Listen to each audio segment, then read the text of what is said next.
Nĩ mũthenya wa bata wa kũririkanwo kũrĩ aikari a matũra ma Kaptembwa na kwa Rhoda mwena wa Nakuru ya ithũĩro. Aikari na atongoria ao monganĩte hamwe kwamũkĩra kĩheo gĩa ceceni njerũ ya maabitha a borithi.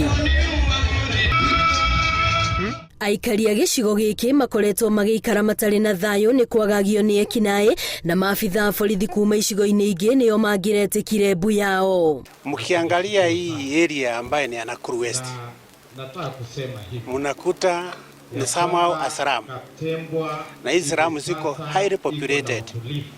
Bila usalama hapa inakuwa kazi ni ngumu. Makĩhingũra ceceni ĩno, komanda wa borithi mwena wa Nakuru ya ithũĩro oigĩte ikinya rĩrĩ nĩ gũtigĩrĩra nĩ mahĩtana na ikundi cia ekinaĩ iria irerĩkana kwĩyũmba matũra-inĩ maya. Kwamba hiyo kikundi tumeweza kudhibiti na kama kutakuwa na wakati tena ambaye watainuka, tutafanya yale tulifanya ili tuweze kudhibiti. Nĩ mwĩhoko wa aikari a gĩcigo gĩkĩ atĩ rĩu ũgitĩri nĩ ũkũgacĩra na nĩguo mahote gũthiĩ na mbere na mĩtũrĩre yao. Ngĩribotera Inooro TV, rĩtwa rĩakwa nĩ Wambui wa Macharia.